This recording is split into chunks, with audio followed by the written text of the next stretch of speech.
Halo sahabatku. Selamat datang kembali di channel Jeritan Hati. Aku mau tanya dulu nih. Pernah nggak sih kalian merasa direndahkan, dianggap nggak selevel, atau bahkan dihina, kampungan, sama pasangan sendiri? Rasanya pasti sakit banget ya. Apalagi kalau penghinaan itu dilakukan di depan umum, di restoran mewah, lalu kita ditinggal begitu aja buat bayar tagihan 7 juta.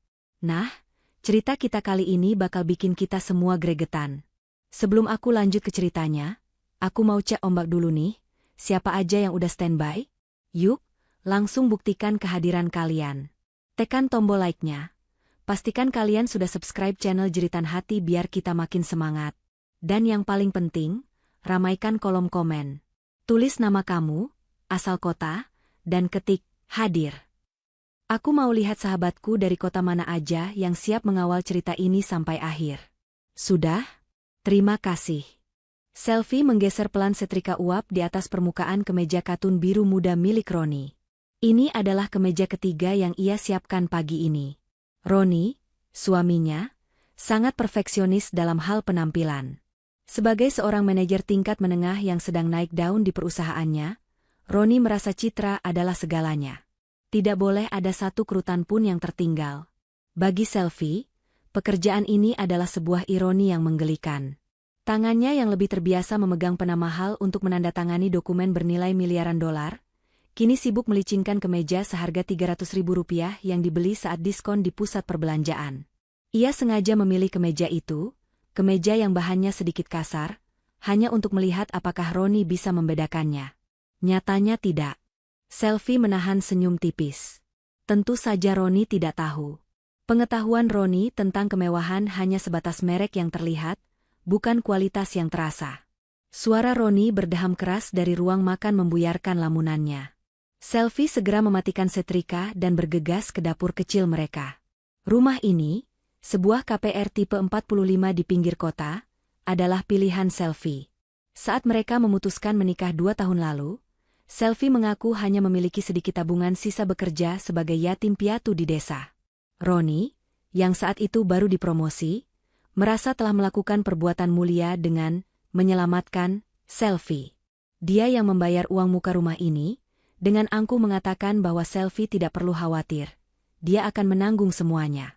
Roni tidak tahu, uang muka yang dia bayar itu bahkan tidak cukup untuk membeli satu set velg mobil sport yang terparkir di garasi tersembunyi kediaman utama Selfie. Kopinya mana? Sel? Aku bisa telat, teriak Roni. Selfie mengambil cangkir keramik murah, menuangkan kopi instan saset yang selalu dibelinya. Aroma kopi itu terlalu menusuk hidungnya yang terbiasa dengan biji kopi single origin terbaik. Tapi Roni menyukainya, atau lebih tepatnya, Roni tidak tahu bedanya. Dia meletakkan cangkir itu di depan Roni. Roni menyesapnya kasar. Terlalu manis. Kamu ini bagaimana sih? Sudah 2 tahun menikah masih tidak hafal seleraku. Selfie hanya menunduk, menggumamkan kata maaf. Padahal, Selfie hafal betul. Dia sengaja membuatnya terlalu manis pagi ini. Roni mulai makan nasi goreng sosis yang disiapkan Selfie. Dia makan sambil sibuk dengan ponselnya. Seperti biasa, Roni mulai bercerita tentang kehebatannya di kantor. Bagaimana dia berhasil menutup kesepakatan kecil, bagaimana bosnya memujinya. Lalu, nada bicaranya berubah menjadi keluhan. Dia bilang, istri Pak Bram, rekan kerjanya, baru saja dibelikan mobil baru oleh suaminya. Dia bilang, istri Pak Doni selalu tampak glamor di acara perusahaan. Lalu, Roni menatap Selfie dari atas ke bawah. Selfie pagi ini hanya mengenakan daster batik sederhana, rambutnya diikat asal dengan karet gelang. Lihat penampilanmu. Aku kadang malu, Sel, mengajakmu ke acara kantor. Penampilanmu itu benar-benar kampungan. Apa kamu tidak bisa berdandan sedikit? Belajar merawat diri. Aku ini manajer, istriku harusnya bisa merepresentasikan statusku. Selfie hanya diam, tangannya meremas pelan ujung dasternya, memainkan perannya sebagai istri yang terintimidasi. Status? Batin Selfie. Status Roni sebagai manajer di Prawira Retail, salah satu anak perusahaan terkecil milik Prawira Group. Prawira Group, perusahaan yang didirikan oleh kakeknya, yang kini sedang ia pimpin secara rahasia dari balik layar. Roni, suaminya, tidak sadar bahwa dia sedang mengeluhkan penampilan istrinya di depan pemilik sah perusahaan tempatnya bekerja. Selfie sengaja menciptakan identitas palsu ini. Lelah dengan pria-pria yang hanya mengejar harta dan nama belakangnya, Selviana Prawira memutuskan untuk mati sementara. Dia menjadi Selfie, gadis desa lulusan SMA, yang mencari cinta tulus. Dia pikir dia menemukannya pada Roni, yang kala itu tampak sederhana dan pekerja keras. Namun, 6 bulan setelah pernikahan, topeng Roni luntur seiring kenaikan jabatannya. Pria yang dia kira tulus itu ternyata haus validasi. Dia serakah akan pujian dan status. Dan dia mulai meremehkan Selfie, istri, kampungan, yang dianggapnya sebagai beban sosial, sekaligus sebagai bukti keberhasilannya karena telah mengangkat derajat seorang gadis miskin. Roni sering sekali berkata, "Untung kamu ketemu aku, Sel. Kalau tidak, hidupmu akan seperti apa? Paling-paling jadi pelayan toko seumur hidup." Selfie membiarkan semua hinaan itu menumpuk.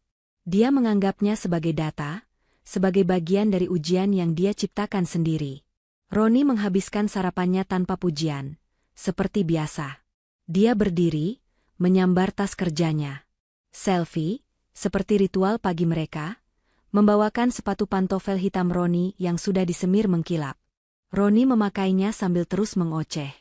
Malam ini dia akan pulang telat, ada meeting penting dengan klien besar di luar kota. Selfie mengangguk patuh, padahal dia tahu Roni berbohong. Penyelidik swasta yang disewa Selfie, tentu saja Roni tidak tahu, sudah memberikan laporan lengkap tadi malam. Meeting penting itu bernama Sandra, rekan kerja Roni di divisi pemasaran, yang fotonya sedang bergelayut manja di lengan Roni tersimpan aman di ponsel terenkripsi milik Selfie. "Nanti siang ibu mau mampir ke sini," kata Roni tiba-tiba, tepat di depan pintu. Ibu Roni. Wanita itu adalah versi Roni yang jauh lebih tajam lidahnya. "Tolong, ganti dastermu itu. Pakai baju yang pantas sedikit. Jangan bikin aku malu di depan ibuku sendiri." Roni menatap Selfie dengan tatapan jijik yang tak ditutup-tutupi. "Dan jangan masak yang aneh-aneh. Masak saja kesukaan ibu. Jangan sampai ibu mengeluh lagi soal masakanmu." Selfie menunduk dalam. "Iya, Mas." Respons lirih itu memuaskan ego Roni. Dia merasa telah mengendalikan segalanya. Dia menepuk pipi Selfie sedikit keras, bukan sebuah belayan, lebih terasa seperti penegasan kekuasaan. "Bagus. Aku berangkat." Roni berjalan keluar tanpa menoleh. Dia masuk ke mobil LCGC miliknya, mobil yang dia banggakan sebagai hasil kerja kerasnya, padahal Selfie yang membayarnya lunas secara tunai, mengatasnamakannya sebagai bonus dari perusahaan yang tidak Roni sadari. Selfie berdiri di ambang pintu, mempertahankan ekspresi sedihnya sampai mobil Roni menghilang di tikungan jalan. Begitu suara mesin itu lenyap, senyum tertindas dan tatapan takut di wajah Selfie langsung memudar. Wajahnya berubah menjadi dingin, datar, dan penuh perhitungan. Dia menutup pintu dan menguncinya. Auranya berubah seketika. Dia bukan lagi Selfie si istri kampungan. Dia adalah Selviana Prawira. Dia berjalan ke kamar tidur, membuka laci nakas yang paling bawah, di bawah tumpukan pakaian dalamnya yang sederhana. Dia menekan panel rahasia di dasar laci. Sebuah kompartemen kecil terbuka, menampakkan sebuah ponsel pintar terbaru yang sangat tipis dan terenkripsi. Dia membukanya dengan pemindai retina. Layar itu menyala, menampilkan foto-foto Roni dan Sandra yang sedang makan malam romantis di sebuah restoran mewah tadi malam. Di bawah foto itu ada laporan detail. Roni baru saja melakukan penggelapan dana kecil di kantornya, berpikir tidak akan ada yang tahu, dan dia berencana menggunakan uang itu untuk kejutan besar. Selfie tersenyum sinis. Roni mengira dia pintar, mengira istrinya bodoh dan penurut. Ujian Selfie sudah selesai. Dan Roni, dengan nilai yang sangat merah, dinyatakan gagal total. Sandiwara pernikahan sederhana ini akan segera ia akhiri dengan cara yang paling tidak akan pernah Roni lupakan. Selfie meletakkan ponsel rahasianya kembali ke dasar laci, menutup panel rahasia itu tepat saat bel rumah berbunyi nyaring. Dia menarik napas panjang, memerintahkan otot-otot wajahnya untuk kembali rileks, mengendur menjadi ekspresi pasif dan sedikit takut yang biasa ia tunjukkan pada Roni dan keluarganya. Aura seorang CEO lenyap seketika, berganti menjadi menantu, kampungan, yang siap melayani. Dia bergegas ke depan, membuka pintu. Di sanalah Ibu Roni berdiri, menatapnya tajam dari atas ke bawah. Ibu mertuanya itu memakai blus bermotif macan tutul yang mencolok, dipadu dengan celana bahan ketat dan perhiasan imitasi berukuran besar yang berkilauan norak di bawah sinar matahari pagi. Jelas sekali berusaha terlihat kaya, namun gagal total. Siang, kata Selvi lirih sambil meraih tangan mertuanya, berusaha menciumnya. Tapi Ibu Roni menarik tangannya dengan kasar. Tidak usah. Tanganmu bau bawang. Selvi hanya menunduk. Masuk, Bu. Ibu Roni melangkah masuk, matanya langsung memindai setiap sudut ruang tamu kecil itu. Jarinya menyentuh permukaan meja kopi. Berdebu, desisnya. Padahal Selvi baru membersihkannya 1 jam lalu. Kamu ini di rumah seharian kerjaannya apa, Sel? Mengurus rumah sekecil ini saja tidak becus. Roni itu cari uang susah payah. Pulang ke rumah harusnya lihat rumah bersih, istri wangi. Ini malah... Ibu Roni mengibaskan tangannya di depan hidung, seolah mencium bau tak sedap. Selvi sudah menyiapkan masakan kesukaan Ibu Roni di meja makan. Sayur asem, ikan asin, dan sambal terasi. Ini adalah ironi lain. Ibu Roni selalu menghina Selvi, kampungan. Tapi makanan favoritnya adalah menu desa yang paling sederhana. Ibu mau makan sekarang? Sudah Selvi siapkan? Tanyanya lembut. Ibu Roni berjalan ke meja makan, melihat hidangannya, lalu mencibir. Cuma ini? Kamu tidak niat sekali menyambut ibu. Selvi diam. Padahal Roni yang secara spesifik meminta ini lewat pesan singkat tadi. Ibu Roni duduk, mengambil nasi dengan kasar. Masakanmu ini hambar, Sel, persis seperti hidupmu, katanya di sela kunyahan. Tidak ada rasanya. Selvi hanya berdiri di samping meja makan, tidak berani duduk sebelum dipersilakan. Dia sudah hafal betul aturan mainnya. Ibu Roni lalu mulai melancarkan serangan utamanya. Ibu dengar, Roni dapat bonus besar ya bulan ini. Selvi mengangguk pelan. Syukurlah, Bu. Ibu Roni meletakkan sendoknya dengan keras. Syukur? Kamu cuma bisa bilang syukur? Harusnya kamu itu sadar diri. Roni itu manajer, dia sukses. Dia itu bisa dapat wanita jauh lebih baik dari kamu. Wanita yang selevel, yang cantik, yang kaya. Kamu itu, untung saja anakku mau pungut. Hinaan itu meluncur mulus. Seolah itu adalah fakta yang tak terbantahkan. Selvi meremas jemarinya di balik punggung. Dia teringat laporan semalam. Uang, bonus, yang dimaksud adalah uang penggelapan dana promosi perusahaan yang dilakukan Roni. Uang yang dicuri Roni dari perusahaan milik Selvi. Dan Ibu Roni, alih-alih mempertanyakan asal-usul uang itu, malah ikut merasa berhak menikmatinya. Kamu itu harusnya bersyukur, Sel. Cium kaki Roni setiap hari. Tanpa dia, kamu itu bukan siapa-siapa, lanjut Ibu Roni. Makanya, kalau Roni minta apa-apa, turuti. Kalau dia pulang malam, jangan banyak tanya. Namanya juga pria sukses, pasti banyak urusan. Kamu cukup diam di rumah, layani dia, jangan bikin malu. Jangan bikin malu. Kata-kata itu lagi. Selvi merasakan duri dalam daging itu menusuk lebih dalam. Rasa malu itu bukan miliknya, tapi milik Roni. Roni yang malu akan asal-usulnya sendiri, sehingga dia menciptakan standar palsu dan memaksa Selvi untuk tunduk di bawahnya. Ibu Roni melanjutkan ocehannya selama hampir 1 jam, mengeluhkan segala hal, mulai dari sofa yang warnanya kusam, gorden yang modelnya kuno, sampai pada fakta bahwa Selvi belum juga memberinya cucu. Jangan-jangan kamu mandul, tuduhnya tanpa basa-basi. Selvi hanya bisa menggeleng pelan, menahan gejolak di dadanya. Setelah puas menghina dan menghabiskan makan siangnya, Ibu Roni akhirnya pamit. Ini, cucikan baju ibu, katanya sambil menyodorkan tas jinjing berisi pakaian kotornya. Nanti kalau Roni pulang, bilang ibu butuh uang untuk arisan. 5 juta saja. Bilang dia transfer. Sepeninggal mertuanya, Selvi tidak langsung bergerak. Dia berdiri mematung di ruang tamu yang terasa pengap. Dia melihat rumah kecil ini. Rumah yang dia beli tunai, namun diatasnamakan Roni agar suaminya merasa bangga. Perabot yang dia pilih dari katalog barang diskon, agar sesuai dengan citra, sederhana. Semua kepalsuan ini terasa semakin menyesakan. Dia tidak marah, kemarahan adalah emosi yang tidak produktif. Dia merasa jijik. Jijik pada keserakahan mereka, kebodohan mereka, dan arogansi mereka yang tidak berdasar. Malam harinya, Selvi menunggu Roni. Jam dinding menunjukkan pukul 11 malam. Jauh melewati jam pulang kerja, bahkan jika lembur sekalipun. Selvi duduk di sofa ruang tamu yang gelap, persis seperti yang sering ia lakukan, memainkan peran sebagai istri yang cemas menunggu suaminya. Pintu akhirnya terbuka. Roni masuk, langkahnya sedikit terhuyung, dan aroma parfum wanita yang menyengat, aroma manis dan murah yang Selvi kenali dari laporan penyelidik sebagai parfum milik Sandra, langsung menusuk hidungnya. Roni tampak kaget melihat Selvi di kegelapan. "Kamu ngapain di situ? Kayak hantu." "Bikin kaget saja," bentaknya. "Mas baru pulang?"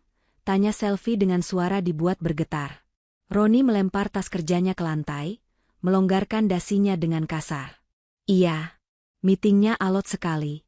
Klien dari luar kota itu rewelnya minta ampun." Roni berbohong dengan sangat lancar. Laporan penyelidik tadi siang sangat jelas. Roni dan Sandra menghabiskan waktu sejak jam 7 malam di sebuah klub malam murahan di pinggir kota, merayakan bonus mereka. Selvi bangkit, mengambil tas Roni. "Mas mau selfie? Siapkan air hangat," tawar Selvi. Roni menepis tangan Selvi yang hendak menyentuh lengannya. "Tidak usah," bentaknya lagi, lebih keras. Dia tampak gelisah. Matanya bergerak liar, seolah memikirkan sesuatu yang berat. Selvi tahu kegelisahan itu. Itu bukan karena klien rewel. Itu adalah kegelisahan seorang pencuri kecil yang baru saja mengambil sesuatu yang terlalu besar. Penggelapan dana 100 juta rupiah itu, yang Roni anggap kecil, sudah terdeteksi oleh sistem audit internal Prawira Group yang dirancang sendiri oleh Selvi. Roni sedang panik. "Ah, sudahlah." Roni mengibaskan tangannya. "Kamu tidak akan mengerti urusan orang berkelas. Kamu di rumah saja, diam. Jangan banyak tanya." Roni menatap Selvi dengan tatapan merendahkan yang biasa. "Besok lusa," katanya tiba-tiba, nadanya berubah sombong, "aku akan ajak kamu makan malam di tempat yang sangat mewah. Tempat yang orang kampungan kayak kamu bahkan tidak akan berani mimpi menginjaknya." Selvi menatapnya. Dia tahu apa yang akan terjadi. Rencana perpisahan Roni yang tertulis di laporan penyelidik itu akan segera dieksekusi. "Pakai baju yang paling bagus yang kamu punya. Walaupun aku tahu, baju paling bagusmu pun tetap akan terlihat murahan." Roni tertawa sinis, lalu masuk ke kamar, membanting pintu, meninggalkan Selvi sendirian di ruang tamu yang gelap dengan sisa aroma parfum murahan Sandra. Pagi berikutnya adalah pagi yang paling aneh selama pernikahan mereka. Roni bangun dengan senyum lebar. Dia bahkan bersiul-siul kecil saat mandi. Selvi, seperti biasa, sudah menyiapkan pakaian kerjanya di atas tempat tidur, kemeja yang lebih mahal dari biasanya, yang Roni tidak sadari dibeli Selvi dari butik papan atas, bukan di pasar. Roni memakainya tanpa komentar, terlalu sibuk dengan bayangan kesuksesannya. Di meja makan, dia tidak mengeluhkan kopi instan Selvi yang hari ini sengaja Selvi buat sedikit hambar. Dia hanya menatap Selvi dengan tatapan meremehkan yang bercampur geli. "Sel," katanya sambil mengunyah roti lapisnya, "jangan lupa nanti malam. Jam 7 tepat. Aku akan jemput." Selvi hanya mengangguk, menunduk. "Mas, apa tidak terlalu mahal makan di sana? Aku dengar." Roni tertawa terbahak-bahak, tawa yang memotong ucapan Selvi. "Mahal? Tentu saja mahal. Tempat itu bukan untuk orang sepertimu. Tapi tenang saja, aku yang traktir. Anggap saja ini perpisahan yang manis." Roni menggumamkan kalimat terakhir itu pelan, tapi Selvi mendengarnya dengan jelas. Roni mengira Selvi terlalu bodoh untuk menangkap maksudnya. "Pokoknya kamu diam saja, ikuti aku. Dan ingat, pakai baju paling bagus yang kamu punya. Aku tidak mau malu." Roni mengedipkan sebelah matanya, merasa sangat hebat, lalu menyambar tas kerjanya dan pergi. Hening. Begitu suara mesin mobil Roni menjauh, aura ruang makan yang kecil itu langsung berubah. Wajah tunduk Selfie terangkat. Matanya yang tadi terlihat kusam kini tajam dan fokus. Dia tidak bergegas. Dia mencuci piring dengan tenang, membersihkan sisa sarapan Roni, menyapu lantai. Dia menyelesaikan semua tugas domestiknya seolah-olah itu adalah hari biasa. Pukul 10 pagi, barulah dia masuk ke kamar. Mengunci pintu. Dia mengeluarkan ponsel terenkripsinya dari laci rahasia. Ponsel itu bergetar pelan. Sebuah laporan baru saja masuk dari Pak Bima, kepala tim keamanannya yang tak terlihat. Laporan itu berjudul, Protokol Leciel. Selfie membukanya. Isinya adalah konfirmasi dari semua kecurigaannya, namun jauh lebih detail dan menjijikan dari yang ia bayangkan. Penyelidik swasta yang ditugaskan Pak Bima tidak hanya menguntit, tapi sudah berhasil menyadap pembicaraan Roni dan Sandra tadi malam, setelah Roni pulang dari klub. Selfie membaca transkrip kata demi kata. Di sana, Roni menjelaskan rencananya pada Sandra dengan bangga. Dia bilang dia sudah memesan meja terbaik di Leciel, dan sengaja memesan menu degustation 7 hidangan termahal untuk 2 orang, ditambah sebotol Cateo Petrus, anggur yang harganya saja Roni sebutkan berkali-kali, seolah bangga tahu harganya. Total tagihan yang Roni perkirakan tepat 7 juta rupiah. Aku akan membuatnya makan seperti raja untuk terakhir kalinya, kata Roni dalam transkrip itu, diiringi tawa Sandra yang melengking. Tepat setelah hidangan penutup disajikan, aku akan bilang aku ke toilet. Aku akan langsung lari ke lobi, menemuimu. Kamu tunggu di dekat pilar besar itu ya. Kita lihat dia dari jauh. Aku ingin lihat wajah kampungan itu saat pelayan memberinya tagihan 7 juta. Roni tertawa lagi. Dia pasti tidak punya uang. Paling-paling dia menangis, memohon. Mungkin dia akan disuruh cuci piring semalaman. Hahaha. Itu balasan yang pantas untuk wanita membosankan seperti dia. Sandra pun menimpali, jahat sekali kamu, sayang. Tapi aku suka. Lalu bagaimana dengan kita? Suara Roni berubah serius. Uang 100 juta itu sudah aman di rekening baru kita. Setelah kita lihat dia dipermalukan, kita langsung ke bandara. Kita terbang ke Bali. Besoknya, aku akan mulai proses cerai. Aku akan bilang dia yang selingkuh dan kabur dari rumah. Selesai. Selamat tinggal hidup miskin. Selfie menutup transkrip itu. Napasnya teratur. Tidak ada kemarahan yang meluap. Yang ada hanya rasa dingin yang menusuk. Bukan hanya penghinaan. Bukan hanya pencurian. Tapi juga fitnah. Roni berencana menghancurkannya secara total, menjadikannya pihak yang bersalah. Selfie melihat laporan audit yang menyertai transkrip itu. Uang 100 juta yang Roni sebut, bonus, itu adalah penggelapan dana promosi dari Prawira Retail. Sistem audit Selfie sudah menandainya 3 hari lalu. Dan di bawahnya, ada rincian lain, Roni juga menggunakan kartu kredit perusahaan. Kartu yang seharusnya hanya untuk operasional. Untuk membelikan Sandra tas bermerek palsu, makan malam di restoran lain, dan bahkan membayar sewa apartemen bulanan Sandra. Total kerugian perusahaan yang disebabkan Roni dalam 6 bulan terakhir mencapai 215 juta rupiah. Roni telah mencuri dari istrinya sendiri, dari perusahaan istrinya, untuk membiayai perselingkuhannya. Kebohongan itu kini terbentang jelas. Pernikahan 2 tahun ini adalah sebuah lelucon besar. Ujian yang Selfie ciptakan untuk Roni telah gagal total. Sekarang, saatnya memberikan penilaian akhir. Selfie membuka kontak di ponselnya. Bukan lagi Pak Bima. Kali ini, sebuah nomor private line yang terhubung langsung ke Anton, manajer umum Leciel. Anton adalah salah satu karyawan paling senior dan paling terpercaya di Prawira Group. Dia satu dari sedikit orang yang tahu wajah asli Selviana Prawira. Anton, suara Selfie terdengar tenang, dalam, dan penuh otoritas. Sangat berbeda dari suara Selfie yang dikenal Roni. Di seberang sana, Anton yang sedang sibuk mempersiapkan layanan makan malam langsung berdiri tegak. Ibu Selviana. Selamat siang, Bu. Ada yang bisa saya bantu? Suaranya penuh hormat. Nanti malam, lanjut Selfie, jam 7, saya akan datang ke Leciel. Saya datang sebagai tamu biasa, bersama seorang pria bernama Roni. Dia yang membuat reservasi. Anton terdiam sejenak. Baik, Bu. Akan saya siapkan meja VVIP dan... Tidak, potong Selfie tegas. Justru itu. Kamu dan seluruh stafmu harus memperlakukan saya seperti tamu biasa yang tidak kalian kenal. Tidak ada sapaan khusus, tidak ada perlakuan istimewa. Biarkan Tuan Roni yang memimpin. Biarkan dia memesan apapun yang dia inginkan, termasuk anggur termahal di daftar kalian. Jika dia menghina saya, staf Anda tidak boleh ikut campur. Paham? Anton terdengar bingung, tapi dia profesional. Paham, Bu. Namun, tambah Selfie, saya mau 2 hal. Pertama, pastikan mesin edisi yang terhubung dengan akun Centurion Prawira Group siap di meja kasir. Kedua, saya mau 2 petugas keamanan terbaikmu bersiaga di lobi, berpakaian preman. Pria itu akan mencoba kabur sebelum membayar tagihan. Jangan hentikan dia. Biarkan dia sampai di lobi.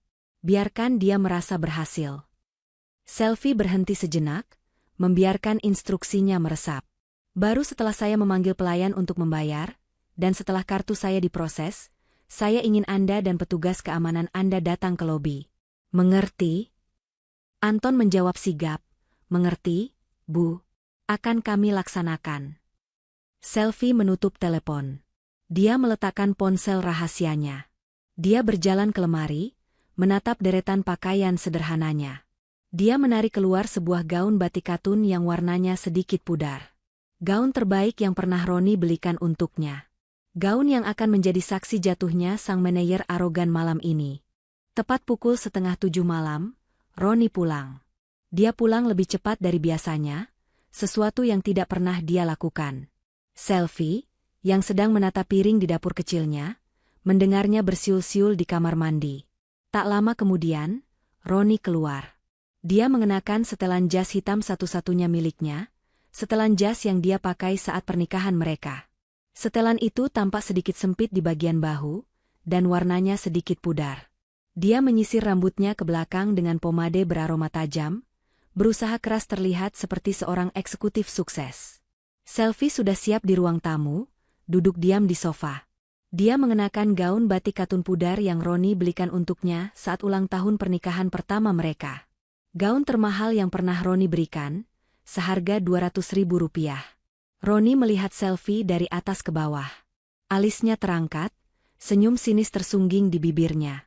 Hanya itu baju terbaik yang kamu punya? Tanyanya, nadanya penuh cemoohan. Gaun batik pudar? Kita mau ke Leciel, Selfie, bukan ke kondangan di kampung. Dia sengaja menekan kata, kampung. Selfie menunduk, memainkan ujung gaunnya. Maaf, Mas. Aku tidak punya baju lain yang lebih bagus. Roni mendecakkan lidahnya, tapi kemudian dia tertawa pelan. Ya sudahlah.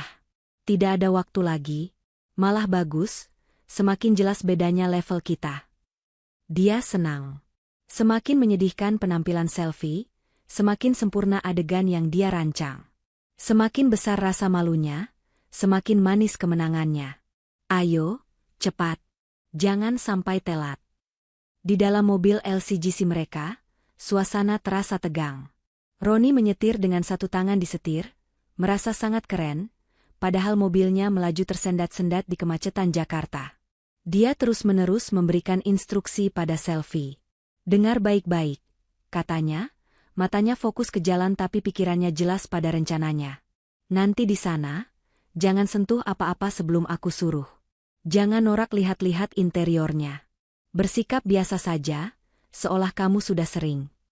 Selfie menatap gedung-gedung pencakar langit yang bermandikan cahaya. Dia mengangguk patuh. Iya, Mas. Bersikap biasa, batin Selfie. Bagaimana Roni akan bereaksi jika dia tahu bahwa bersikap biasa, bagi Selfie adalah duduk di ruang rapat dewan direksi di lantai 70 gedung itu, bukan di restoran lantai 68? Mobil kecil mereka akhirnya tiba di lobi utama Prawira Tower, gedung paling prestisius di kawasan bisnis itu. Roni menyerahkan kunci mobilnya kepada petugas valet dengan gaya yang dibuat-buat angkuh. Tolong jaga baik-baik. Pastikan tidak ada satu goresan pun, katanya sambil menyelipkan uang 20 ribuan. Petugas valet itu, yang sudah mendapat arahan penuh dari Anton, hanya mengangguk profesional. Dia mengenali mobil LCGC itu sebagai mobil operasional level staff, Tapi dia memperlakukannya seolah itu adalah mobil mewah, sesuai instruksi. Roni merapikan kerah jasnya, merasa seperti bintang film. Dia menggandeng lengan Selfie, lebih terasa seperti mencengkeram. Ayo, jangan norak. Jangan lihat ke atas terus, nanti lehermu sakit. Mereka melangkah masuk ke lobi marmer yang luasnya seperti lapangan futsal. Aroma lili segar yang menenangkan, aroma khas yang dirancang khusus untuk semua properti Prawira Group, menyambut mereka. Roni berjalan dengan dada dibusungkan, menyeret Selfie di sampingnya. Mata Selfie, di balik kepura-puraan takutnya, memindai lobi. Dia melihatnya. Di balik pilar marmer besar dekat eskalator menuju area retail, sosok seorang wanita bergaun merah ketat sedang berdiri, pura-pura sibuk dengan ponselnya. Sandra. Dia sudah di posisinya, siap menjadi penonton di barisan depan untuk drama penghinaan ini. Selfie menahan senyum. Semua aktor sudah di tempat. Pertunjukan akan segera dimulai. Roni menekan tombol lift khusus menuju Le Ciel. Pintu lift terbuka, interiornya berlapis kayu walnut dan kuningan yang mengkilap. Saat lift naik, dinding kacanya menampakkan pemandangan kota Jakarta yang gemerlap di malam hari. Roni berdeham, mencoba menyembunyikan kekagumannya sendiri. Biasa saja, kan? Aku sering ke tempat seperti ini untuk meeting penting dengan klien. Bohong, batin Selfie. Laporan pengeluarannya menunjukkan meeting termahal Roni, hanya di kedai kopi lobi seharga Rp50.000. Pintu lift berdenting pelan dan terbuka. Mereka disambut oleh seorang resepsionis berpenampilan elegan dengan senyum ramah. Selamat malam, selamat datang di Le Ciel. Roni membusungkan dadanya. Reservasi atas nama Tuan Roni, katanya dengan suara yang dibuat berat dan berwibawa. Resepsionis itu, yang sudah mendapat foto Roni dan Selfie dari manajernya, tersenyum standar. Tentu, Tuan Roni. Meja Anda sudah kami siapkan. Mari, silakan ikuti saya. Roni berjalan di belakang resepsionis, melewati meja-meja yang terisi penuh. Suasana restoran itu sangat mewah namun tenang. Hanya terdengar denting pelan alat makan dan percakapan lirih para tamu, para sosialita, pebisnis kelas atas, dan ekspatriat. Roni merasa semua mata memandang ke arahnya. Dia mengira mereka mengagumi dia, seorang pria sukses yang membawa istrinya yang kampungan. Dia tidak tahu bahwa beberapa tamu di sudut ruangan adalah kolega bisnis Selviana Prawira, yang kini sedang menahan tawa dan saling mengirim pesan, menyaksikan sandiwara yang sedang dimainkan oleh CEO mereka. Mereka tiba di meja terbaik di restoran itu. Sebuah meja di sudut, tepat di samping jendela kaca raksasa yang menyuguhkan pemandangan 360 derajat kota Jakarta tanpa halangan. Spektakuler. Silakan, Tuan, Nyonya, kata resepsionis itu. Roni dengan cepat duduk di kursi yang menghadap pemandangan, lalu menunjuk kursi di depannya. Duduk, Sel. Dia bahkan tidak repot-repot menarik kursi untuk istrinya. Bagaimana? Suka? Tanya Roni dengan nada meremehkan, seolah dia pemilik tempat itu. Jangan kaget. Ini baru sedikit dari duniaku, Sel. Dunia yang tidak akan pernah kamu mengerti. Selfie memainkan perannya dengan sempurna. Matanya membelalak, pura-pura, takjub, mulutnya sedikit terbuka. Indah sekali, Mas. Aku tidak menyangka. Roni tertawa puas. Reaksi inilah yang dia inginkan. Dia mengambil buku menu yang tebal dan bersampul kulit itu, membukanya, lalu mendorong satu lagi ke arah Selfie. Pilih sana. Oh, maaf. Aku lupa. Kamu kan tidak bisa baca menu beginian. Hahaha. Dia tertawa, benar-benar menikmati momen penghinaan ini. Roni tertawa puas melihat ekspresi bingung, yang tentu saja dibuat-buat, di wajah Selfie saat memegang buku menu bersampul kulit tebal itu. Sudahlah, kata Roni, nadanya merendahkan. Dia merebut buku menu itu dari tangan Selfie dengan gerakan kasar. Biar aku yang pilihkan. Lidah kampungmu itu paling banter cuma kenal ayam penyet dan sambal terasi. Malam ini, aku akan ajari kamu cara makan seperti orang berkelas. Roni menjentikan jarinya dengan gaya angkuh ke arah pelayan yang berdiri tak jauh dari sana. Ini adalah gestur yang dia tiru dari film, dan dia merasa sangat hebat melakukannya. Pelayan itu, yang sudah mendapat arahan penuh dari manajer Anton, segera mendekat dengan senyum profesional yang tak goyah. Ada yang bisa saya bantu, Tuan? Roni berdeham, membusungkan dadanya. Kami tidak mau menu biasa. Berikan kami menu. Roni berhenti sejenak, berusaha mengingat nama yang dia hafal, menu degustasi 7 hidangan.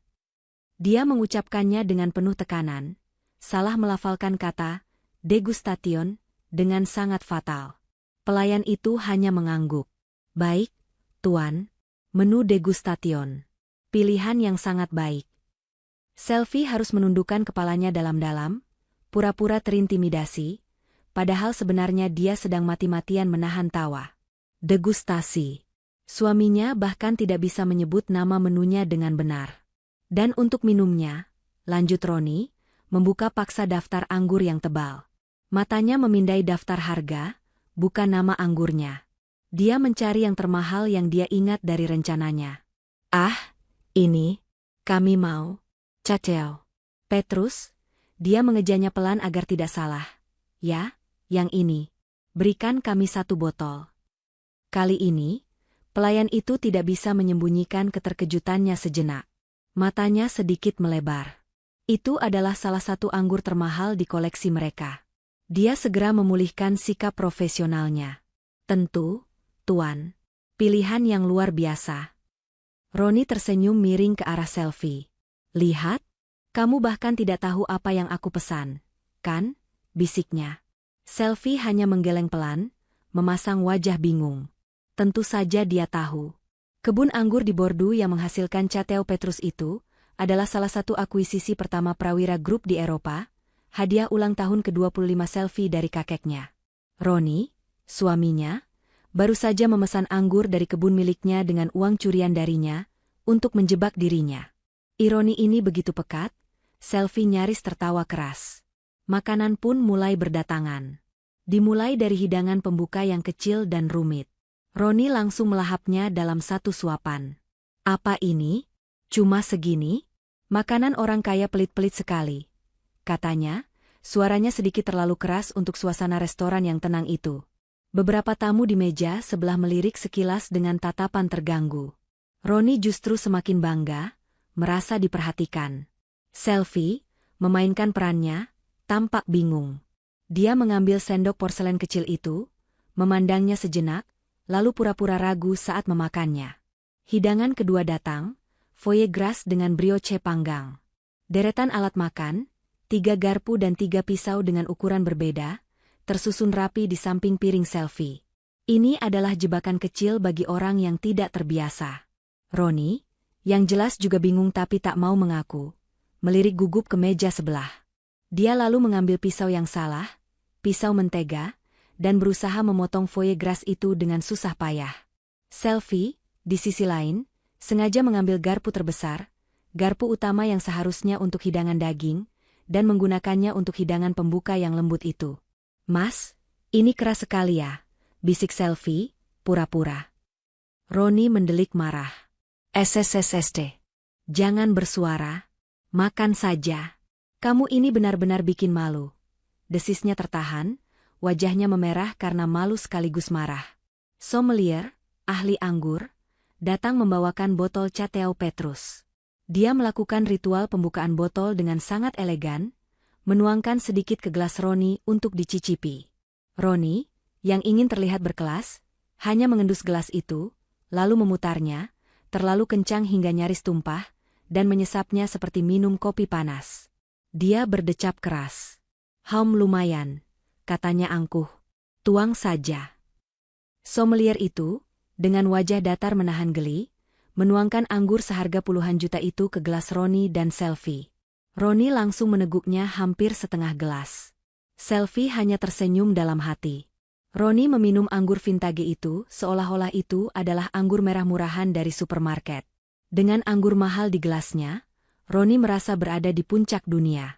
Dia mulai menghina Selfie tanpa henti di sela-sela suapannya. Lihat, Sel. Ini baru namanya hidup. Bukan seperti di kampungmu, makan pakai tangan di saung. Dia tertawa. Kamu harus berterima kasih padaku.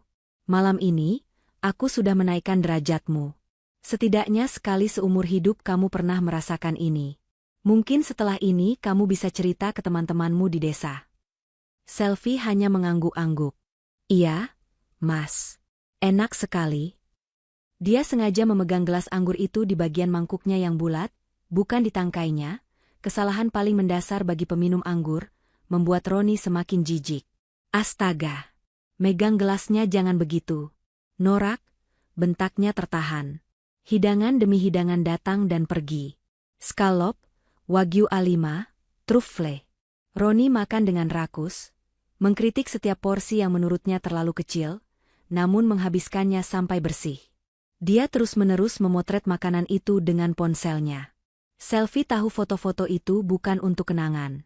Foto-foto itu dikirimkan langsung ke Sandra, yang menunggu di lobi, sebagai laporan bahwa rencananya berjalan lancar.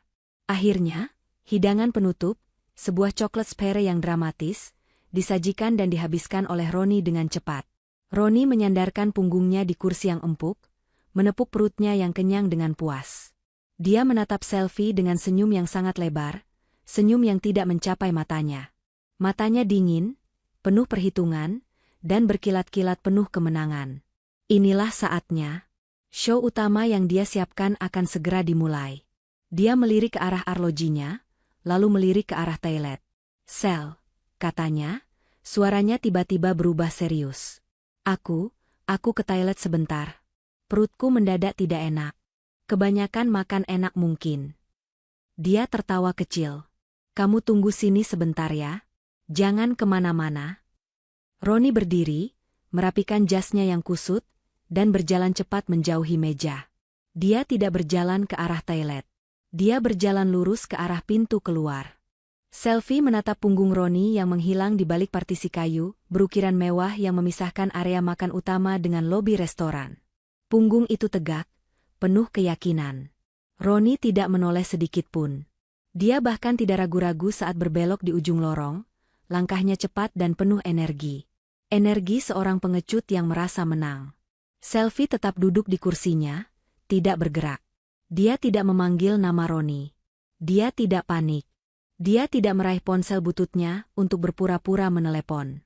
Dia hanya diam, memandangi gemerlap lampu kota Jakarta dari balik jendela kaca raksasa di sampingnya. Pemandangan itu masih sama indahnya, seolah tidak peduli pada drama murahan yang baru saja dilakonkan oleh seorang manajer kecil di salah satu meja terbaik restorannya. Di lobi utama Prawira Tower, satu lantai di bawah Lechiel, Roni nyaris berlari keluar dari lift. Jantungnya berdebar kencang oleh campuran adrenalin dan rasa puas yang luar biasa. Dia berhasil. Rencananya berjalan mulus tanpa hambatan. Dia melihat sosok Sandra yang bergaun merah ketat, bersandar dengan gaya angku di pilar marmer raksasa, persis seperti yang mereka sepakati. Roni menghampirinya, senyum kemenangan terkembang di wajahnya. Berhasil. Desisnya, suaranya bergetar karena tawa yang tertahan. Sandra terkikik, langsung menggamit lengan Roni dengan manja. Kamu gila, Ron? Jahat banget. Aku lihat kalian dari sini tadi. Dia benar-benar terlihat, aduh, menyedihkan. Kampungan sekali. Tentu saja. Roni membusungkan dadanya, merasa seperti raja. Itu rencananya, sayang. Sekarang, bagian terbaiknya. Kita nonton dari sini. Roni menarik Sandra ke sudut lobi yang sedikit tersembunyi, di dekat barisan telepon umum yang sudah jarang terpakai, namun memberinya pandangan sempurna ke arah pintu lift khusus Lechiel. Aku ingin lihat mukanya saat pelayan memberinya tagihan. 7 juta. Hahaha. Dia pasti sedang kebingungan di atas sana. Sandra tertawa lagi, lebih kencang. Kira-kira dia bakal disuruh cuci piring berapa lama ya? Sayang? Setahun? Hahaha. Persetan, kata Roni kasar, tawanya menghilang digantikan cemoohan. Dia pantas mendapatkannya. Wanita bodoh itu, seharusnya dia tahu di mana tempatnya. Dan tempatnya bukan di sampingku. Dia itu cuma beban. Roni mengeluarkan ponselnya, mengarahkan kameranya ke pintu lift. Dia siap merekam momen saat Selvi diseret keluar oleh petugas keamanan, menangis dan memohon. Tiket kita jam berapa? Tanya Sandra, mengusap dada Roni. 2 jam lagi.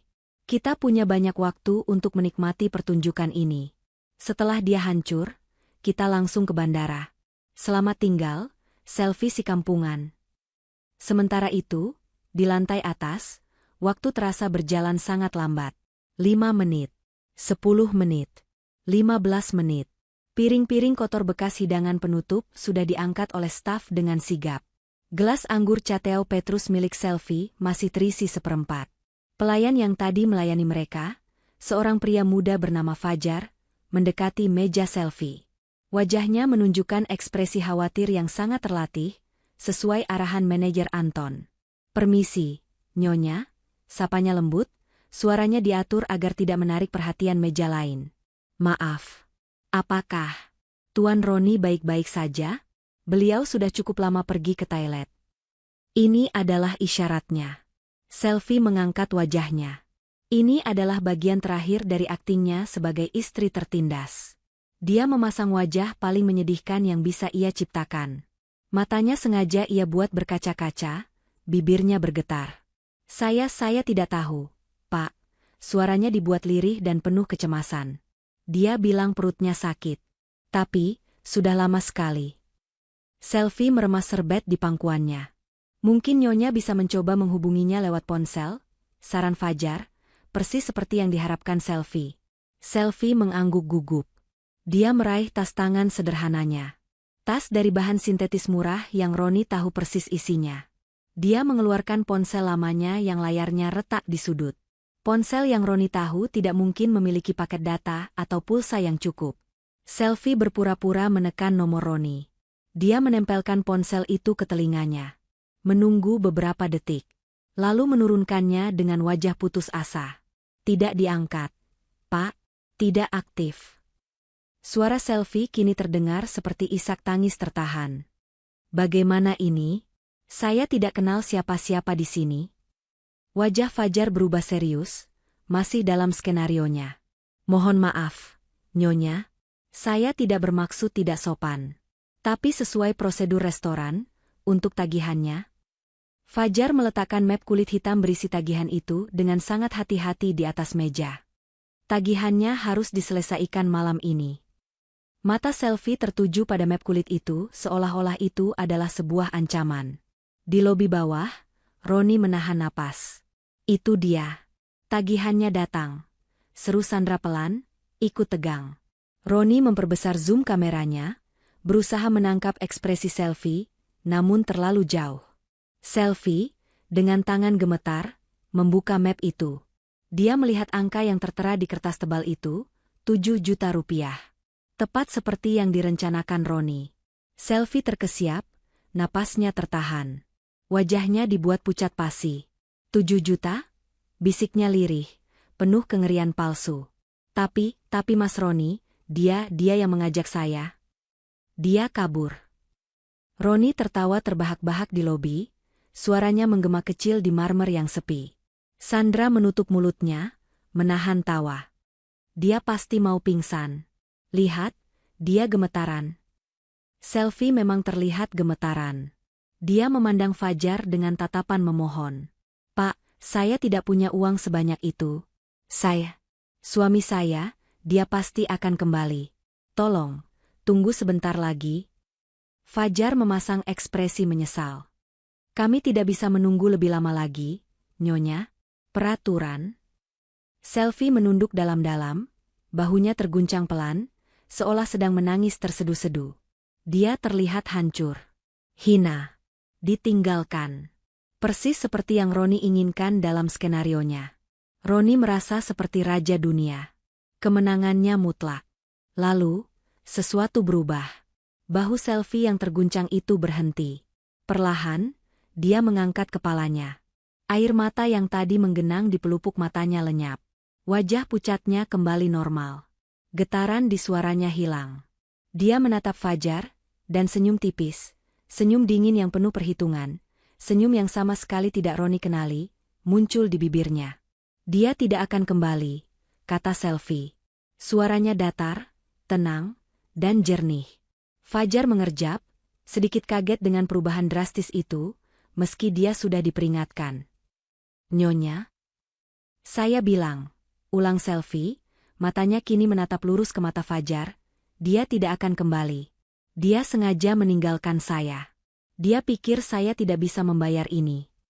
Selfie menunjuk tagihan 7 juta itu dengan ujung jarinya. Dia pikir saya kampungan. Dia pikir saya bodoh. Selfie lalu meraih tas tangan sederhananya. Tas yang Roni anggap hanya berisi debu dan uang receh. Tidak masalah, kata Selfie. Saya yang bayar. Bawa mesin edisinya ke sini. Pelayan muda bernama Fajar itu mengerjap. Bingung. Perubahan sikap Selfie begitu drastis, begitu tiba-tiba, seolah dia baru saja berganti topeng. Wanita yang 5 detik lalu menangis terseduh-seduh di ambang keputusasaan, kini menatapnya dengan mata yang dingin, tajam, dan penuh otoritas. Senyum tipis di bibir Selfie bukanlah senyum lega, melainkan senyum seseorang yang sudah selesai bermain. Baik, Nyonya, gagap Fajar. Dia sedikit berlari ke meja kasir, masih mencerna apa yang baru saja terjadi. Di lobi bawah, Roni dan Sandra menatap layar ponsel dengan kebingungan. Apa yang dia bilang? Desis Sandra, tidak sabar. Kenapa pelayan itu lari? Roni memperbesar zoom kameranya. Dia melihat Selfie duduk tegak. Tidak ada lagi bahu yang merosot. Tidak ada lagi tatapan takut. Dia hanya duduk diam, tenang, menatap gemerlap kota seolah sedang menilai propertinya. Dia minta mesin edisi, kata Roni, suaranya pelan, tidak percaya. Sialan, dia benar-benar punya simpanan. Wanita licik. Beraninya dia membohongiku. Roni mulai marah, rencananya berantakan. Fajar kembali ke meja Selfie, membawa mesin edisi nirkabel. Silakan, Nyonya. Selfie membuka tas tangan sintetis murahnya. Roni dan Sandra mencondongkan tubuh ke depan, mata mereka terpaku pada layar. Mereka mengharapkan Selfie mengeluarkan kartu debit bank BUMN dengan sisa saldo pas-pasan. Selfie merogoh ke dalam tasnya. Tapi tangannya tidak masuk ke kantong utama. Tangannya masuk ke sebuah lapisan tersembunyi di dalam dinding tas, lapisan yang Roni tidak pernah tahu ada. Saat tangannya keluar, dia tidak memegang dompet usang. Dia memegang sebuah tempat kartu berbahan kulit Saviano yang tipis dan elegan. Roni mengerutkan keningnya. Sejak kapan Selfie punya benda itu? Lalu, dengan gerakan yang santai, Selfie mengeluarkan satu kartu dari tempat itu. Kartu itu bukan plastik. Kartu itu terbuat dari logam solid, berwarna hitam pekat, matte. Tidak ada nomor kartu yang tercetak di depannya. Tidak ada nama bank. Yang ada hanyalah sebuah logo kecil yang diukir dengan laser di sudut kanan atas. Simbol pohon beringin yang distilisasi. Roni tidak mengenali logo itu. Tapi Fajar, sang pelayan, langsung mengenalinya. Tangannya gemetar hebat. Di Leciel, dan di seluruh properti Prawira Group, hanya ada satu kartu seperti itu. Kartu itu tidak punya batas limit. Itu bukan kartu kredit. Itu adalah kartu identitas sekaligus akses tak terbatas. The Prawira Group Centurion Card. Kartu yang hanya dipegang oleh Dewan Direksi Inti dan pemilik utama. Fajar menelan ludah. Wajahnya pucat pasi. Dia mengambil kartu metal hitam itu dengan kedua tangan, seolah memegang benda suci. Dia bahkan tidak berani menggeseknya. Dia hanya menempelkannya ke mesin edisi. Mesin itu berbunyi sekali. Bip. Transaksi berhasil. Di lobi bawah, Roni membeku. Kartu apa itu? Hitam? Kartu mainan? Tapi dia melihat transaksi itu disetujui. 7 juta rupiah. Lunas. Begitu saja. Dia bayar. Bisik Sandra, matanya membelalak. Dari mana dia dapat uang sebanyak itu, Ron? Roni tidak menjawab. Rasa dingin yang tidak enak mulai menjalar di punggungnya. Sesuatu yang sangat salah sedang terjadi. Fajar mengembalikan kartu itu kepada Selfie, membungkuk sangat dalam. Sudah selesai, Nyonika? Maksud saya, Nyonya. Selfie mengambil kartunya, menyimpannya kembali. Lalu, dia melakukan sesuatu yang membuat Roni nyaris menjatuhkan ponselnya. Selfie membuka kompartemen lain di tasnya, dan mengeluarkan segepok uang tunai 100 ribuan. Dia menarik 5 lembar, meletakkannya dengan rapi di atas map tagihan. Ini untukmu, kata Selfie pada Fajar. Terima kasih sudah melayaniku dengan baik malam ini. Rp500.000. Sebagai tip. Untuk pelayan. Istrinya yang kampungan, yang selalu dia beri uang belanja pas-pasan, yang selalu mengeluh harga cabai naik, baru saja memberi tip Rp500.000 setelah membayar tagihan 7 juta. Tidak mungkin. Roni berteriak tertahan, suaranya serak. Itu uang dari mana? Dia mencuri? Dan tepat pada saat itulah, manajer umum Leciel, Anton, muncul. Anton, pria parubaya berwibawa yang fotonya terpajang di buletin karyawan Prawira Retail, sebagai salah satu manajer paling sukses di grup. Roni mengenali wajah itu. Anton tidak berjalan. Dia setengah berlari ke arah meja selfie. Para tamu lain di restoran mulai memperhatikan. Anton tiba di meja selfie, dan tanpa ragu, dia membungkuk 90 derajat. Sikap membungkuk yang hanya diberikan kepada pejabat tertinggi atau pemilik. Seluruh restoran hening seketika. Ibu Silviana. Suara Anton terdengar jelas, penuh rasa hormat dan sedikit panik. Maafkan kami, Ibu. Maafkan kelalaian saya. Saya tidak tahu Ibu akan berkunjung malam ini. Staf saya. Di lobi bawah, Roni mendengar nama itu. Ibu Silviana. Dia mengerutkan kening. Kenapa Anton memanggil selfie dengan nama Silviana? Bukankah itu nama lengkapnya yang jarang dipakai? Tapi kemudian, Anton melanjutkan kalimatnya, dan dunia Roni hancur berkeping-keping. Saya akan memastikan seluruh staf mendapat teguran karena tidak mengenali Anda, Ibu Silviana Prawira. Prawira. Nama itu. Nama yang sama dengan gedung tempat dia berdiri. Nama yang sama dengan perusahaan tempat dia bekerja. Nama grup korporasi raksasa yang menaungi Prawira Retail, Prawira Hotels, Prawira Technology. Nama pemilik. Nama keluarga terkaya di negara ini. Selfie. Silviana. Silviana Prawira. Ponsel Roni terlepas dari tangannya, jatuh berdebam ke lantai marmer lobi. Suaranya terdengar sangat keras di keheningan yang mencekam. Wajah Roni kehilangan semua warnanya. Keringat dingin sebesar biji jagung mengalir deras dari pelipisnya. Napasnya tercekat di tenggorokan. Dia menatap layar ponselnya yang pecah di lantai, lalu menatap nanar ke arah lift, lalu ke Sandra yang menatapnya dengan bingung. Ron? Ron, kamu kenapa? Prawira? Maksudnya apa? Tanya Sandra, suaranya ketakutan. Roni tidak bisa menjawab. Dia baru saja sadar. Dia tidak sedang menjebak seorang gadis desa yang bodoh. Dia baru saja menghina, merendahkan, dan mencoba menghancurkan pewaris tunggal Prawira Group. Dia baru saja mencuri uang dari pemilik perusahaan tempatnya bekerja. Dia baru saja menyebut istrinya sendiri, bos besarnya yang absolut, kampungan. Rasa mual yang hebat menghantam perutnya. Dia ingin muntah. Lantai marmer yang dingin terasa menembus sol sepatu Roni, menjalar ke tulang keringnya, membuat lututnya lemas seketika. Nama itu, Prawira.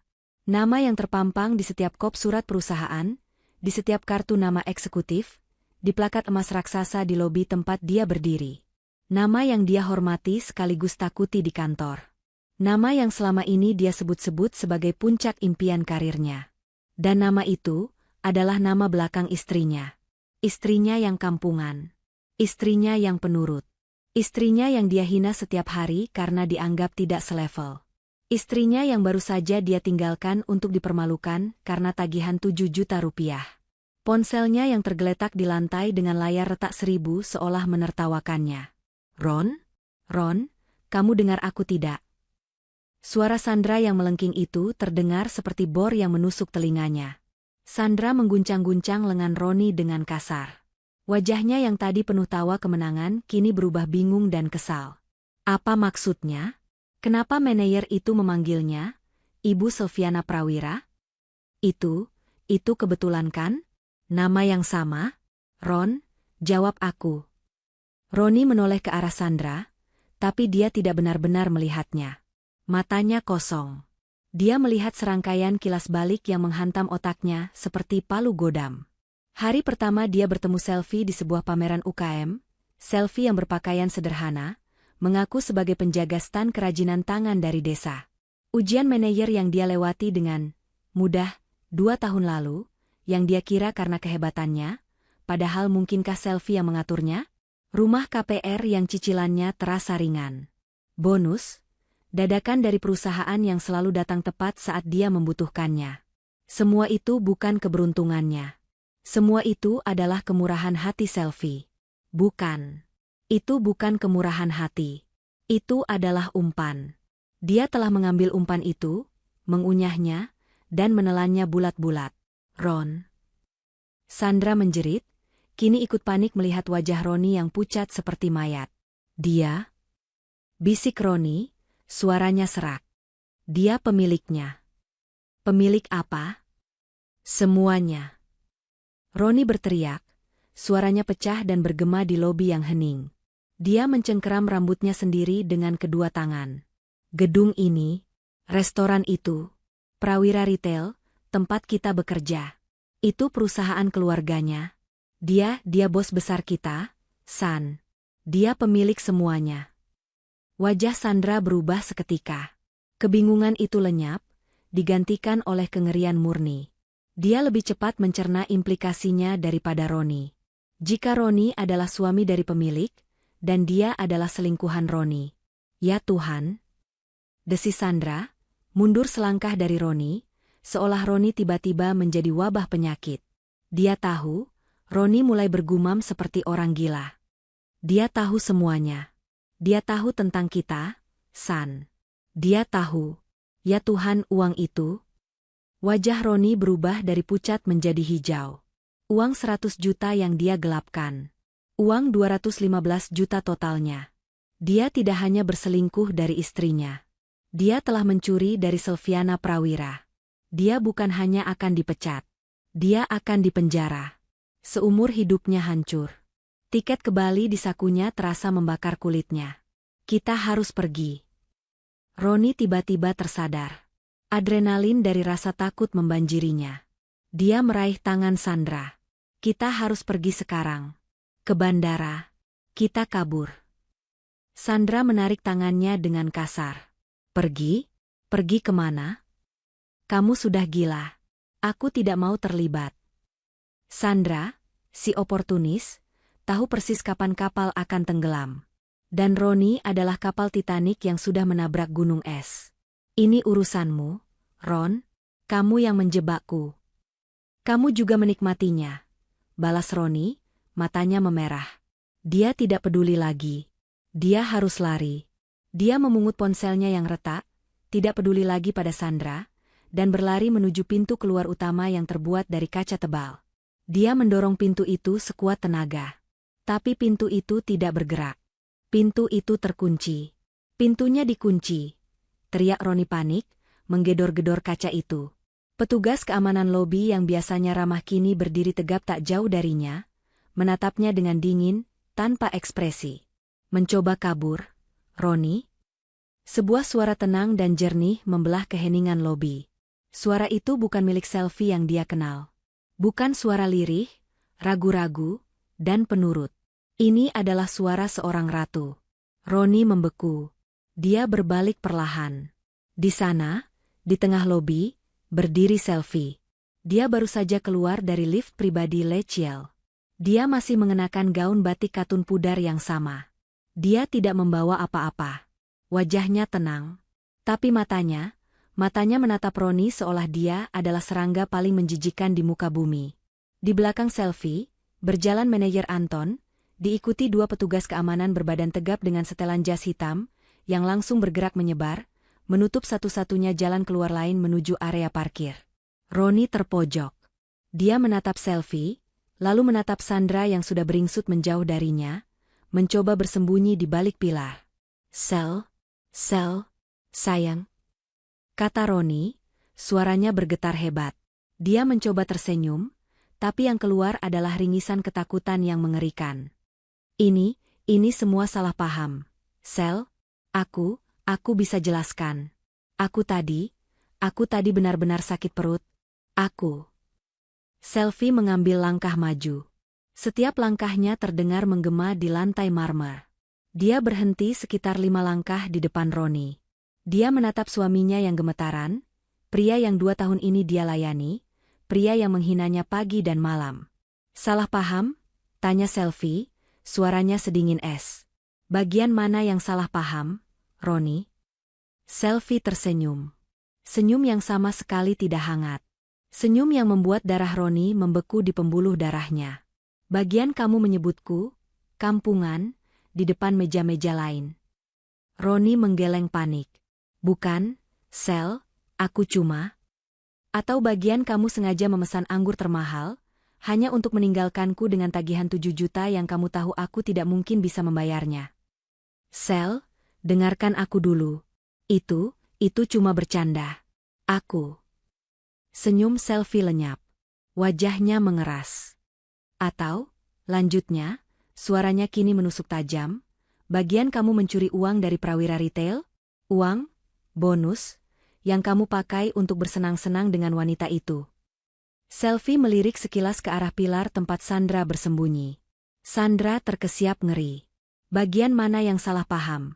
Roni, ulang Selfie. Fakta bahwa kamu menggelapkan total 215 juta rupiah dari perusahaanku. 215 juta.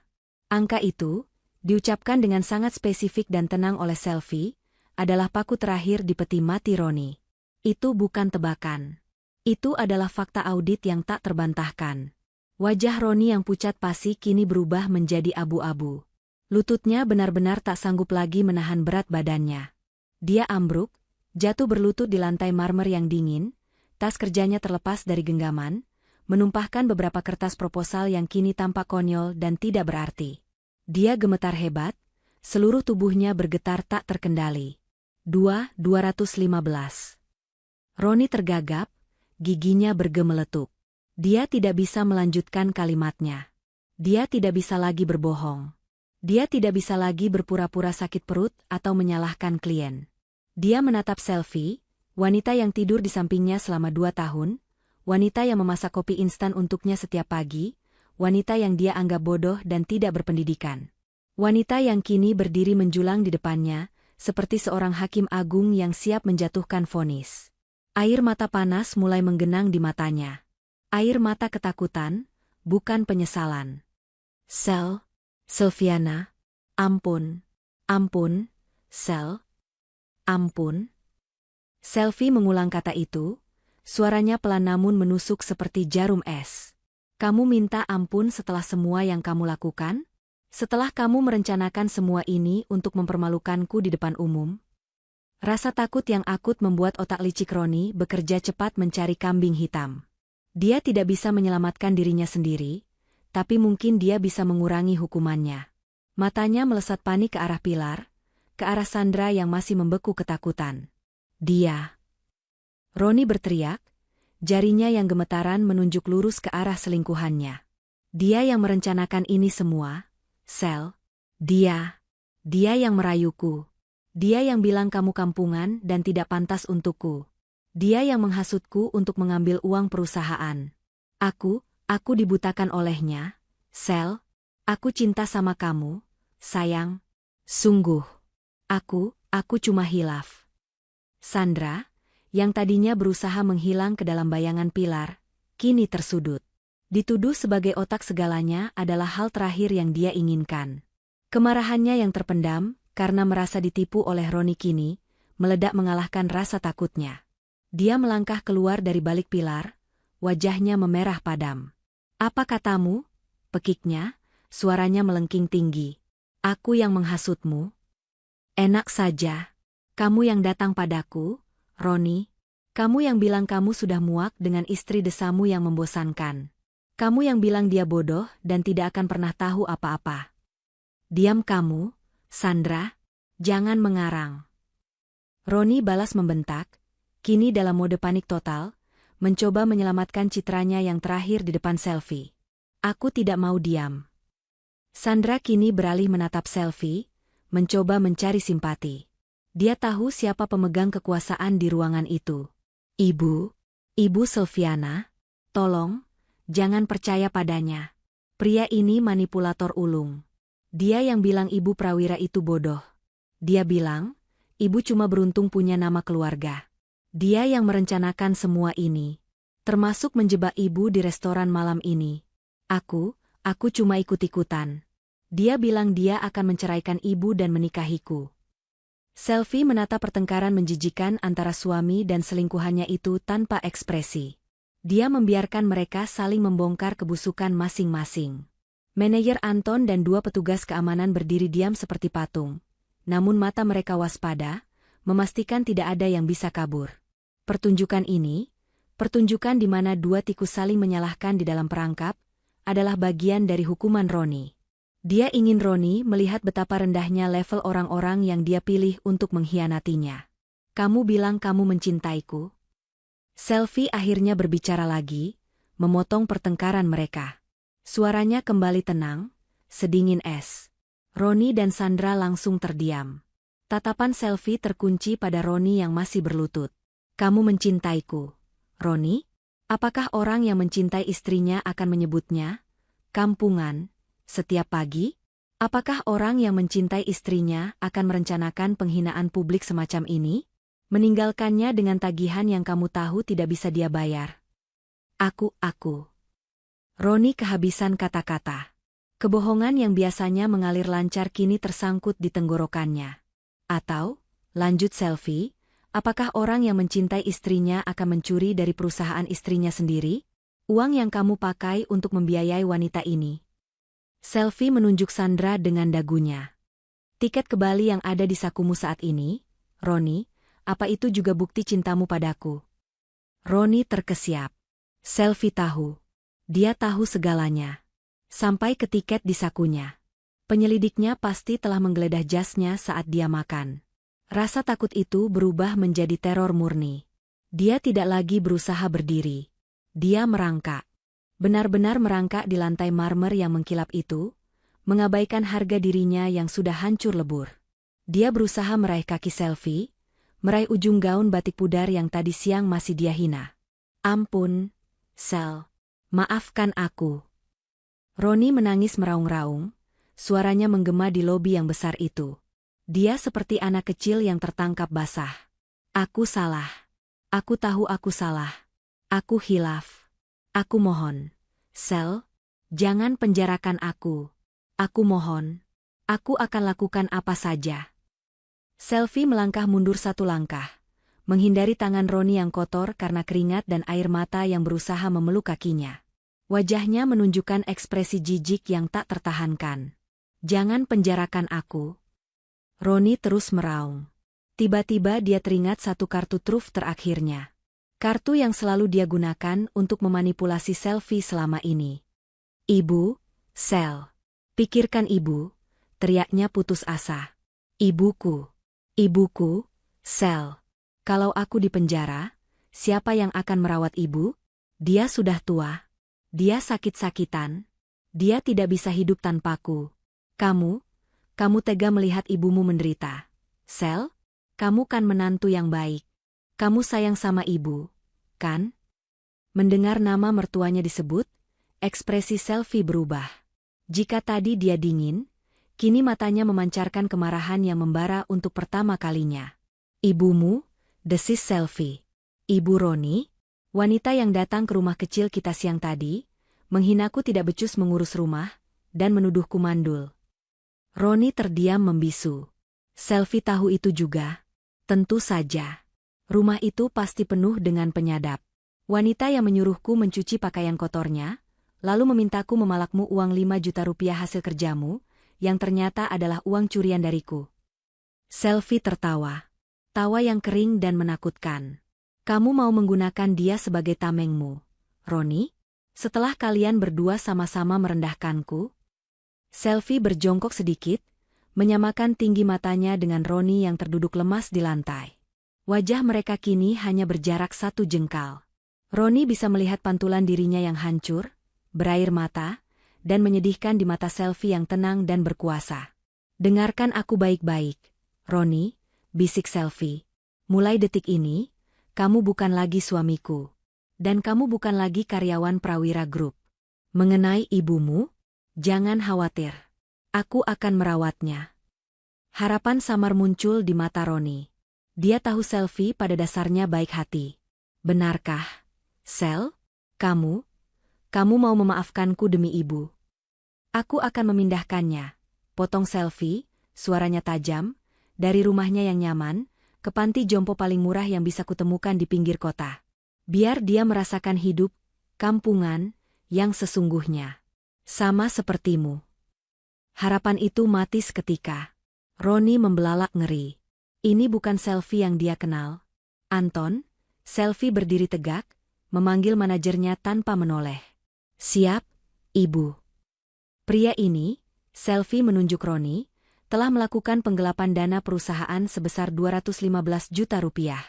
Wanita ini, selfie menunjuk Sandra yang kini menangis tanpa suara di dekat pilar, adalah kaki tangannya. Panggil polisi. Serahkan mereka. Pastikan tim hukum kita menuntut mereka dengan pasal berlapis. Pencurian, penggelapan dalam jabatan, dan penipuan. Sel, jangan. Sylviana A.A. Roni menjerit histeris saat dua petugas keamanan itu maju dan mencengkeram lengannya dengan kasar, menariknya berdiri. Tidak. Aku tidak terlibat. Aku tidak tahu apa-apa soal uang itu.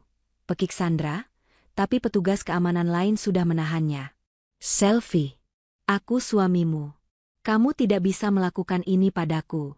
Itu pernikahan kita. Harta gono gini. Selfie. Roni meronta-ronta, tapi cengkeraman petugas itu seperti baja. Mereka mulai menyeretnya menuju pintu samping, tempat polisi yang dipanggil Anton sudah menunggu. Selfie hanya berdiri diam, menatap suaminya diseret keluar seperti sampah. Dia tidak bergeming. Dia menatap gaun batik pudar di tubuhnya. Gaun terakhir yang akan mengingatkannya pada Roni. Harta gono gini, bisiknya pada dirinya sendiri. Kamu tidak sadar, Roni. Perjanjian pranikah yang kamu tanda tangani, yang kamu kira hanya formalitas, baru saja aktif. Jeritan histeris Roni dan raungan putus asa Sandra masih bergaung pelan di sudut-sudut lobi marmer yang megah itu, bahkan setelah pintu samping tertutup rapat, menelan mereka ke dalam proses hukum yang tak terhindarkan. Keheningan yang tercipta terasa berat dan kental. Manajer Anton, Fajar si pelayan, dan beberapa petugas keamanan yang tersisa berdiri kaku di posisi mereka. Tak ada yang berani bergerak, bahkan untuk bernapas terlalu keras. Mata mereka tertuju pada satu titik, pada wanita yang masih berdiri tenang di tengah lobi, mengenakan gaun batik katun pudar yang kini terlihat sangat tidak pada tempatnya di tengah kemewahan itu. Mereka baru saja menyaksikan bukan hanya kejatuhan seorang manajer.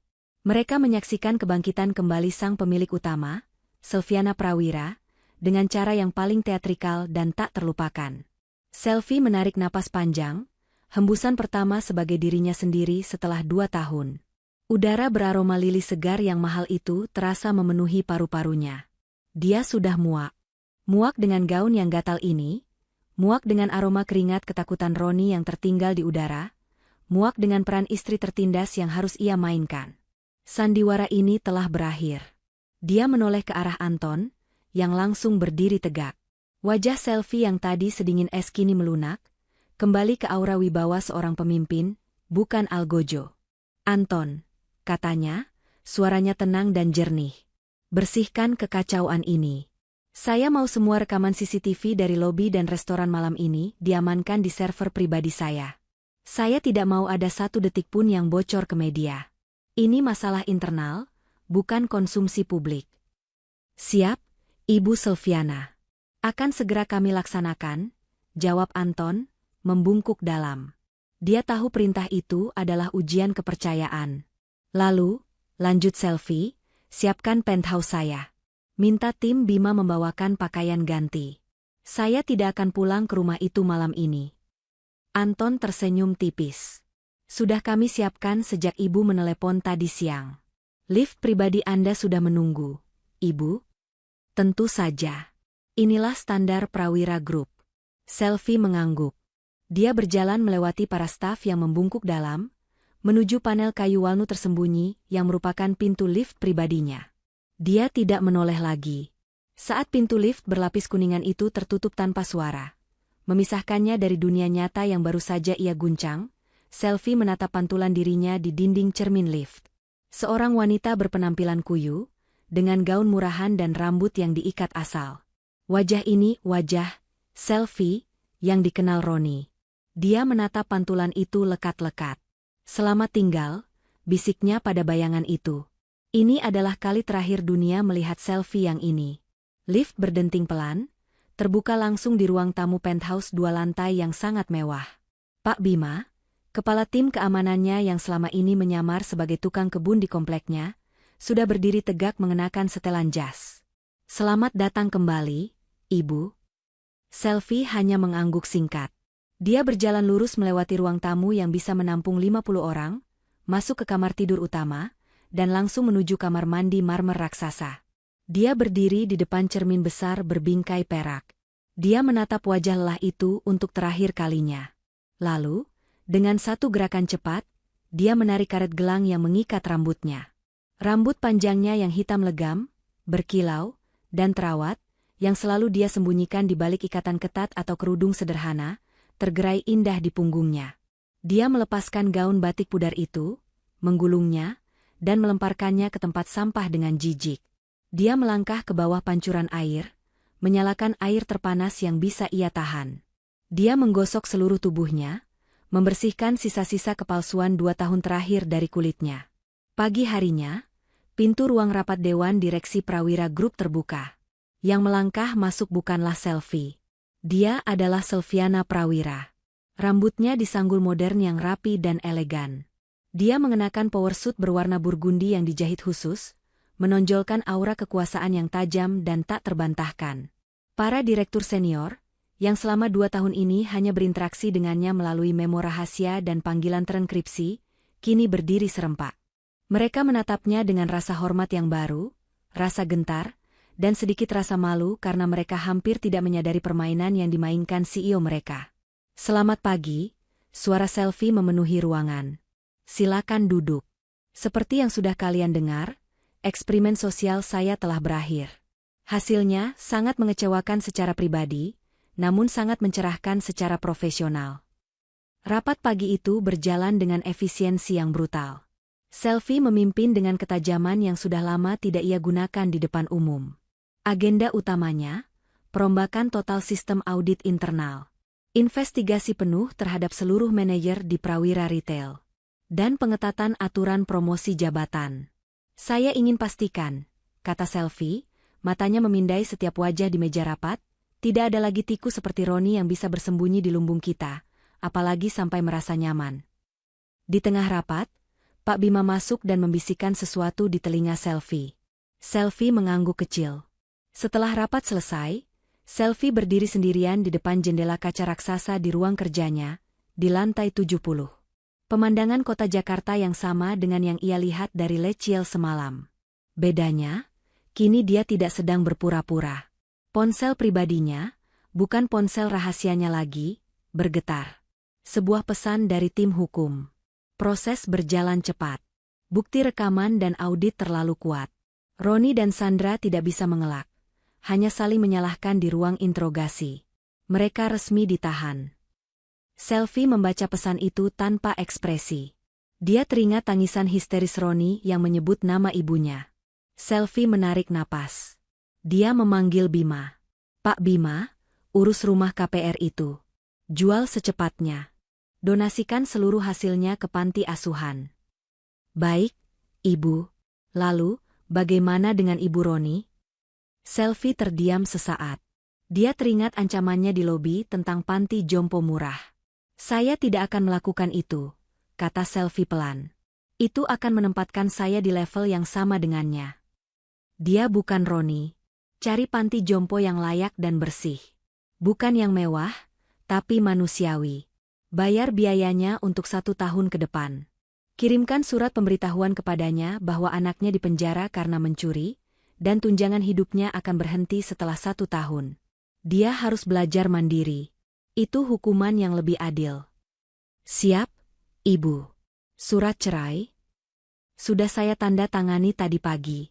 Pastikan dia menerimanya di sel tahanan. Bersama dengan salinan perjanjian pranikah yang dia tanda tangani tanpa dia baca. Dia tidak akan mendapatkan 1 rupiah pun. Selfie menutup telepon. Dia memandang keluar jendela. Ujian cinta tulus yang dia ciptakan memang gagal total. Roni, pria yang dia harap tulus, ternyata adalah penipu serakah. Tapi dalam kegagalan itu, Selvi justru menemukan kemenangannya. Dia tidak lagi mencari validasi dari orang lain. Dia tidak lagi perlu bersembunyi untuk merasa dicintai. Senyuman 7 juta di restoran mewah itu bukanlah akhir dari hidupnya. Itu adalah penutup dari sandiwara panjangnya. Itu adalah pembersihan. Dan kini, Selviana Prawira telah kembali ke singgasananya. Pesan moralnya sahabat. Jangan pernah meremehkan kesabaran orang yang terlihat diam dan sederhana. Karena di balik sikap, kampungan, yang sering direndahkan, mungkin tersimpan kekuatan sejati seorang ratu yang hanya menunggu waktu untuk mengambil kembali mahkotanya.